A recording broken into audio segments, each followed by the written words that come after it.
샬롬 거래의 기술 네 번째 12시 울먼 스케이팅 링크의 콘크리트 작업을 보기 위해 링크로 갔다. 오늘 아침 모든 신문이 우리의 기자회견 기사를 실었다. 링크에 도착하자 마치 군사 작전에 참여하는 트럭들처럼 긴 시멘트 트럭 행렬이 나를 감쌌다. 이 환상적인 공사를 맡고 있는 건설회사는 HRH4다. 그러나 좀 더 멋지게 보일 필요가 있다. 수십 대의 트럭들이 잇따라 이 거대한 링크에 수천 톤의 젖은 시멘트를 부어대는 광경이야말로 지금까지 보아온 것 중 가장 멋진 광경이어야 한다. 그것은 마치 이 세상에서 가장 큰 케이크를 얼리는 것처럼 보인다. 어제 기자회견이 있었지만 오늘도 많은 사진 기자들과 카메라맨들이 곳곳에 몰려 있다. 이것은 확실히 모든 사람이 기다려온 공사다. 오후 1시 30분 경제 전문지 포춘지 기자와 자리를 함께 했다. 그는 부동산과 새 세법안에 관한 기사를 준비하고 있는 중이다. 내 얘기를 커버 스토리로 다루자고 한다. 많은 사람들이 생각하는 것과는 달리 나는 기자회견을 즐기지 않는다. 나는 같은 질문을 100만 번 이상 받아왔다. 나는 내 개인 생활에 관해서 이야기하는 것을 별로 좋아하지 않는다. 그렇지만 언론을 가까이 하는 것이 거래에 도움이 된다는 것을 안다. 따라서 개인 생활에 관해서도 이야기하는 것을 꺼리지는 않는다. 다만 매우 선별적으로 이야기하려고 노력할 뿐이다. 노마는 세계 각처로부터 들어오는 인터뷰 요청을 일주일에 20건씩이나 거절해야 한다. 나 역시 인터뷰를 할 때면 항상 짧게 한다. 이 기자도 온 지 20분도 채 안 돼 돌아갈 것이다. 나 스스로 시간을 제한하지 않으면 기자회견하느라 생애를 다 보내버릴 수도 있을 것이다. 오후 2시 45분 그게 성공해서 잘 알려진 화가 친구가 전화를 했다. 나를 자신의 전시회 개장식에 초대하겠다는 것이다. 나는 이 친구가 무척 재미있다. 내가 만난 다른 예술가들과는 달리 그는 허세를 부리지 않는다. 몇 달 전에 그는 나를 화실 초대한 적이 있었다. 우리가 잡담을 나누며 서 있을 때 그는 갑자기 나에게 이렇게 말했다. 점심 먹기 전에 말이야. 내가 눈 깜짝할 사이에 25,000달러를 버는 것을 볼래? 그래? 나는 대답을 했으나 그가 무슨 말을 하는지 이해하지 못했다. 그는 옆에 있는 페인트 통을 들더니 마룻바닥에 깔려있는 캔버스 위에다 퍼부었다. 그리고 또 다른 페인트 통을 들더니 다시 캔버스 위에다 대고 부었다. 4번쯤 이렇게 했다. 2분 정도나 됐을까. 이 일이 끝나자 그는 나에게 고개를 돌리고 이렇게 말했다. 바로 이거야. 이게 바로 25,000달러짜리 작품이야. 나는 25,000달러를 벌었어. 자, 점심 먹으러 가자. 그는 웃고 있었다. 그러나 그는 또 매우 진지했다. 그가 말하고 싶은 요점은 이거였다. 많은 그림 수집가들이 이렇게 만든 2분짜리 작품이나 그가 정말로 신경을 써서 그린 작품이나 그 차이를 모른다는 것이었다. 그들은 단지 그의 이름을 사는 데만 관심이 있다는 것이다. 나는 항상 많은 현대 미술이 사기라고 느껴왔다. 또 가장 성공한 화가는 예술가이기에 앞서 남보다 뛰어난 세일즈맨이거나 판초 요원이라고 믿어왔다. 나는 가끔 그림 수집가들이 내 친구가 그날 오후에 그의 화실에서 한 행동을 봤다면 어떻게 했을까 생각하곤 한다. 그러나 그런 사실이 밝혀지면 그의 그림값은 더 치솟을지도 모른다. 그만큼 예술의 세계란 우스꽝스러운 것이다. 오후 4시 우리 그룹이 웨이스트 사이드의 최종 계획을 검토하기 위해서 회의실에 모였다. 우리는 최종 계획을 내일 아침 뉴욕시 당국에 보이기로 돼 있다. 도시계획위원회에 허브스터즈가 참석하지 못한다고는 하나 다른 핵심시 직원들이 참석할 것이다. 오늘 모임에는 15명 가량이 모였다. 로버트를 포함해 하비 프리먼 그리고 알렉산더 쿠퍼와 그의 팀이다. 알렉산더는 2개월 전에 우리 계획의 디자인을 맡기기 위해서 고용한 도시 건축 기획 전문가다. 원래는 건축가 헬무트 야한이 맡았으나 그가 우리 계획을 시 당국과 잘 조정하지 못해서 교체한 것이다. 나는 헬무트가 독일 스타일이어서 그런 건지 아니면 뉴욕보다 시카고에 본거지를 두고 있기 때문인지 그것도 아니면 너무 영리해서인지 좌우간 시와 매끄럽지 못한 이유를 모르겠다. 아마 그는 도시계획위원회와는 어디서도 성공적으로 일하지 못했을 것이다. 그와는 대조적으로 알렉산더는 자신이 전시 계획위원회였고 그 사무실에서 거의 전설적인 인물이었다. 언론의 각광을 받고 있는 배터리파크 시티를 디자인한 사람 역시 그였다. 정치적으로 따져 그는 헬무트 얀보다는 훨씬 나은 친구다. 나는 실제적인 사람이니까. 우리는 지난 2개월 동안 매주 이런 모임을 가져왔다. 이 모임에서는 우리 웨스트 사이드 계획이 광범위하게 논의된다. 주거용 빌딩은 어디에 들어서야 하며 도로는 공원은 또 쇼핑센터는 각각 어디에 자리 잡아야 하는가가 집중 논의된다. 오늘은 알렉산더가 우리가 동의상 구상에 대한 예비 도면을 가지고 왔다. 그 도면에 의하면 남쪽 끝에는 MBC 스튜디오가 들어서고 그 옆에 바로 세계에서 가장 높은 빌딩이 선다. 그리고 북쪽으로 쭉 가서 동쪽으로는 주거용 빌딩의 거리를 굽어보고 서쪽으로는 8블록 길이의 거대한 쇼핑센터가 강을 바라보고 위치한다. 각 아파트마다 최고의 전망을 자랑하는데 나는 바로 이 점이 결정적이라고 생각한다. 새로운 설계가 대단히 만족스럽다. 알렉산더도 기뻐하는 것처럼 보인다. 나는 높은 빌딩들이 우리 계획을 특별한 것으로 만든다고 생각한다. 물론 토지 구획 문제가 있다. 우리가 마지막에 가서 뉴욕시 측에 어느 정도 양보를 해야 할 것이다. 그러나 만약 시가 우리 계획 중 경제적으로 중요한 어떤 부분을 승인해 주지 않는다면 나는 시장이 바뀔 때까지 기다렸다가 다시 시도할 것이다. 그 자리는 더 가치 있는 것이 들어서야 할 곳이다. 오후 6시 이쯤에서 양해를 구해야겠는데 이른 저녁 식사에 가기로 돼 있기 때문이다. 늦어서는 안 될 초대다. 나와 아내 이바나는 오코너 추기경의 세인트 패트릭 대성당 만찬의 초대를 받았다.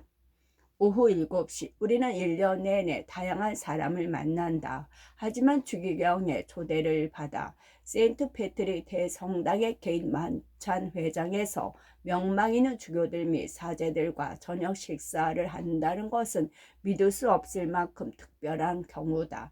경외감이 들지 않는다면 이상한 일이다.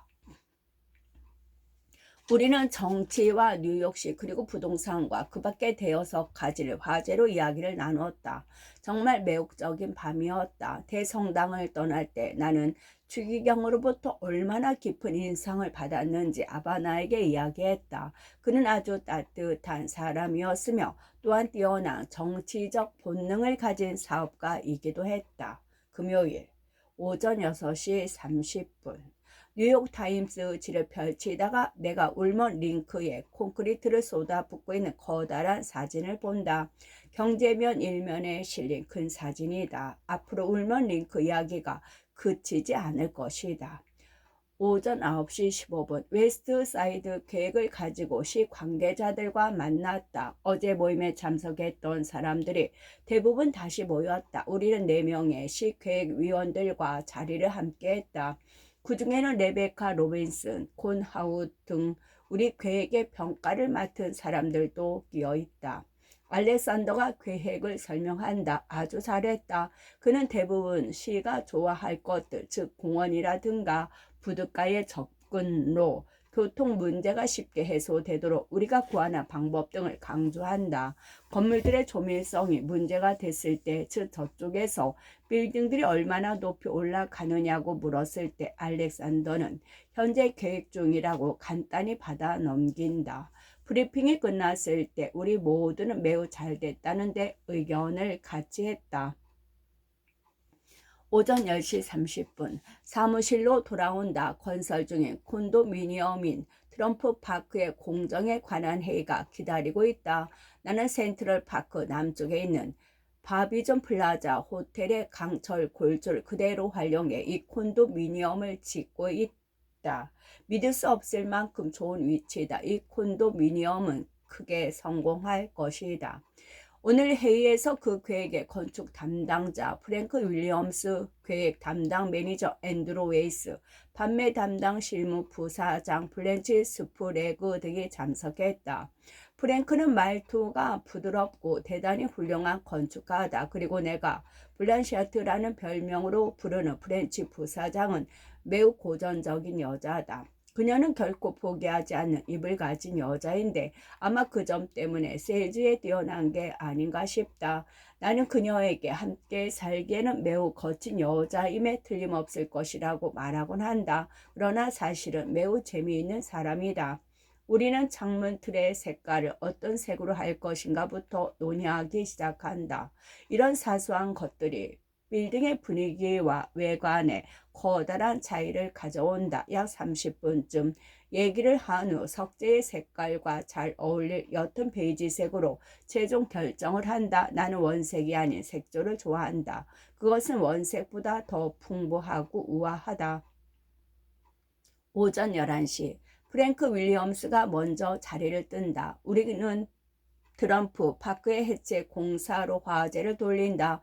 앤드루는 그 공사가 아직 끝나지 않았다고 말한다. 공사를 맡은 업자는 우리에게 추가 비용으로 17만 5천 달러를 이미 청구했다. 건설 공사에서 추가 비용이란 흔히 당초 계획을 변경할 때마다 건설업자가 원래 비용에 추가시키는 비용이다. 추가 비용 문제가 생기면 항상 건설업자에게 세게 나가야 한다. 그렇지 않으면 업자들은 우리 옷까지 홀랑 벗기려고 덤빈다. 나는 수화기를 들고 트럼프 파크 해체 공사 담당자에게 다이얼을 돌린다. 그리고 이렇게 말한다. 이봐 스티브, 서둘러서 빨리 끝내야겠어. 너무 젖어 있어. 당신이 직접 뛰어들었으면 좋겠네. 스티브는 설명을 늘어놓으려 한다. 나는 그의 말을 도중에 끊는다. 듣기 싫지 않아. 듣고 싶지 않아. 나는 다만 당신이 일을 빨리 끝냈으면 하는 거야. 그리고 나가라는 거야. 이봐, 잘 들어, 스티븐. 당신은 요즘 이 추가 비용으로 나를 거의 죽이고 있어. 앞으로 앤디와 더 이상 추가 비용권으로 협상하지 마. 당신이 직접 나와 거래를 했으면 좋겠어. 이 일로 나를 속썩일 작정이라면 두 번 다시 당신에게 기회를 주지 않겠어. 다시는 당신을 고용하지 않을 거야. 나는 두 번째 걱정거리는 바닥을 까는 일이다. 앤디에게 콘크리트 공사 책임자의 전화번호를 알아낸다. 좋아. 이거 죽을 각오를 해야겠군. 나는 농담조로 말한다. 콘크리트 공사를 하는 친구들은 아주 거칠기 마련이다. 콘크리트 공사 부책임자가 내 전화를 받는다. 이봐, 당신 사장이 공사를 맡겨달라고 애걸복걸했어. 원래 다른 친구에게 주려고 했던 거야. 그 당시 사장이 하도 잘할 수 있다고 졸라대는 바람에 맡긴 건데 어제 가봤더니 바닥이 형편없어. 기존 콘크리트와 평평하게 맞지도 않아. 심지어 어떤 부분은 4분의 1인치까지 차이가 나. 부책임자는 가타부타 말이 없다. 나는 계속 쏘아 붙인다. 앞으로 나 말고 당신들에게 일거리 줄 사람이 있을 것 같아? 다른 사람들이 다 파산해도 나는 건물을 지을 사람이야. 나에게 잘 해줘봐. 이번 일 제대로만 해봐. 그가 대답을 한다. 우리가 쓰는 사람들은 모두 프로입니다. 최고로 좋은 사람들을 쓰고 있습니다. 트럼프 씨. 좋아. 나중에 전화로 얼마나 잘 돼가고 있는지 알려줘. 12시. 앨런 그린버그가 전화를 해 홀리데이 사가 비상수단을 쓰기 시작했다고 보고한다. 빚을 더 얻어서 버틸 때까지 버텨볼 심산이란다. 인수하려고 하는 회사가 빚을 더 지게 되는 경우 인수 대상으로서 매력은 그만큼 없어진다. 그러나 걱정하지 않는다. 일단 내가 하고 싶어서 결정할 일이다. 어떠한 비상수단도 홀리데이사 인수를 막지 못할 것이다. 증권시장은 계속 떨어지고 있다. 어제 하루에만 80포인트가 떨어졌고 오늘 또 25포인트가 하락했다. 그러나 홀리데이사 주식은 단지 1포인트만 하락했다. 앨런은 우리가 현재 홀리데이사 전체 주식의 거의 5%쯤 사들였다고 보고했다. 오후 12시 15분 앤디가 떠난 후에 프렌치가 트럼프 파크를 위한 인쇄 광고물 중 마음에 드는 것을 선택하라고 제안하기 위해서 들른다. 어떤 것도 마음에 들지 않는다. 그녀는 몹시 화가 나 있다. 그녀는 센트럴 파크의 정경과 트럼프 파크 빌딩들을 선화로 처리한 광고물을 사용하고 싶어 한다. 그녀는 선화로 하는 아이디어가 마음에 든다고 말한다. 그녀에게 이렇게 말한다. 나는 싫어. 빌딩에 관해 더 많은 것을 보여주는 그림으로 하고 싶어. 센트럴 파크는 훌륭해. 그러나 궁극적으로 나는 센트럴 파크를 팔려는 게 아니야. 나는 빌딩과 아파트를 팔려는 거야. 오후 12시 30분 노마가 네바다 주에서 카지노 사업 허가를 얻는 데 필요한 서류에 내 서명을 받기 위해 두툼한 서류 뭉치를 들고 온다. 내가 서명을 하고 있는 동안 노마는 추천인으로 누구를 쓰겠느냐고 묻는다. 나는 육군의 미식축구 영웅이며 지금은 시어슨사의 투자은행가로 일하는 피트 도킨스 장군과 부동산 회사 EREG의 회장인 벤저민 할로웨이 그리고 제이스 매네틴 은행의 코랜드 스티븐 등을 추천인으로 쓰라고 지시하고 여기에 오코너 추기경을 덧붙이라고 노마에게 말한다. 오후 12시 45분 아바나가 전화를 했다. 사무실에 있는데 다음에 가을에 학교에 들어간 우리 딸을 위해서 학교 한 군데를 더 보러 가고 싶다는 것이다. 가요. 지금 별로 할 일도 없잖아요. 그녀는 정말 그렇게 믿는 듯하다. 지금 좀 바쁜데. 나는 그녀에게 이렇게 말해보지만 소용이 없다. 3분 후에 그녀는 내 방으로 와 내 소매를 잡아당긴다. 나는 서명을 모두 끝내고 그녀와 함께 간다.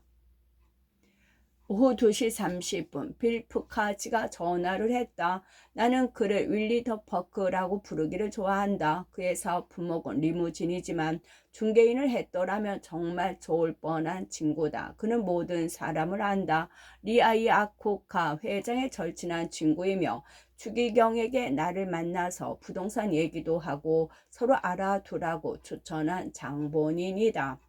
푸카지가 지난밤 세인트 패트릭 성당에서 만찬이 어떠했느냐고 묻는다. 나는 정말 멋있었다고 말해준다. 전화를 끊기 전에 주말 골프 약속을 한다. 오후 2시 45분 트럼프 타워 건설 담당 매니저인 존 달레시오가 공사 진척 상황을 논의하기 위해서 설계 도면들을 가지고 들렀다. 아이들이 있는 3층과 지붕을 제외하고 지붕 위에 훗날 나는 68층을 올릴 것이다. 나는 전체 아파트에 대해서 너무 욕심을 부리고 있다. 사실 지나치지 않았나 싶을 정도다. 무엇보다 인접한 아파트를 인수함으로써 원래의 크기를 배로 늘렸다. 지금 진행하고 있는 공사는 20세기 베르샤유 궁전을 짓는다고 할 만큼 최고 1세기이다. 모든 것이 특별 주문된 것들이다. 예를 들어 거실에 사용된 이탈리아 수제 대리석 기둥 27개는 최고의 솜씨로 다듬어져 있다. 어제 도착한 그 기둥들은 너무나 아름답다. 나는 무엇이든지 최고를 쓸 용의가 있다. 그것이 내 아파트에 사용되는 데 돈을 아끼겠는가? 돈이 얼마나 들건 나는 재고를 원한다. 나는 존과 함께 설계 도면들을 들여다보고 몇 가지 변경사항을 체크한 후 작업이 어떻게 돼가고 있느냐고 묻는다. 나쁘지 않습니다. 제대로 되고 있습니다. 밀어붙이라고 존 힘차게 밀고 나가. 오후 3시 30분 그리스 해운 재벌 한 사람과 통화를 했다. 요즘 해운 사업은 어때요? 내가 묻자 그는 함께 논의하고 싶은 거래가 하나 있다고 말한다. 그러나 어떤 거래인지는 말하지 않는다. 물을 필요가 없다. 큰 거래가 아니라면 그가 내 시간을 낭비하지 않을 것이다. 약속 날짜를 잡았다. 오후 4시 단체용 비행기를 팔거나 대여해주는 한 친구로부터 전화를 받는다. 나는 오래전부터 지퍼 비행기를 사는 것을 고려해왔다. 그 비행기는 단체용으로는 제격이다. 나는 아직도 비행기에 관심이 있다고 말해준다. 그러나 그는 보잉 727 기에다 시선을 둬야 할 것이다. 727 기야말로 내가 정말 갖고 싶은 비행기다. 오후 4시 30분 릭 리비스가 오스트레일리아로부터 전화를 했다. 일이 잘 되어 가고 있다고 보고한다. 세계 최대의 카지노를 오스트레일리아에 세워서 운영하려는 계획이다. 닉은 자세하게 보고한 후 다음 월요일까지는 더 많은 것들이 분명해질 것이라고 덧붙인다. 멋지군. 돌아오기 전에 전화하라고. 오후 4시 45분 데이비드 레터먼이 트럼프 타워 중앙홀 1층에 와 있다고 노마가 보고한다. 그는 시골 관광객의 하루를 필름에 담고 있는 중인데 지나가다 인사나 하고 가겠다고 들렀을 것이다. 레터먼을 만나기 위해서 늦게까지 사무실에 남아있지는 않을 것이다. 하지만 그는 매우 성미가 급한 사람이다. 5분 후 그가 카메라맨 조수 2명 그리고 루이스빌에서 온 사람 좋아 보이는 부부와 함께 내 사무실로 들어온다. 우리는 몇 마디 농담을 주고받는다. 나는 루이스빌이 멋진 도시이며 거래를 위해 그곳에 함께 갈 수 있을지도 모른다고 말해준다. 레터먼은 나에게 트럼프 타워의 아파트 한 채를 사려면 얼마나 드느냐고 묻는다. 나는 침실 한 칸에 100만 달러는 있어야 살 수 있을 것이라고 대답한다. 그는 고집 들리지 않는다는 듯이 한동안 농담을 하다가 사실대로 말해 달라고 한다. 지금 금요일 오후인데 자네는 애정에도 없는 우리의 방문을 받고 이렇게 노닥거리고 있으니 할 일이 별로 많지 않은 모양이지. 정말 그래 데이비드. 자네 말이 맞아. 정말 나는 할 일이 아무것도 없네. 나는 이렇게 말한다. 끝.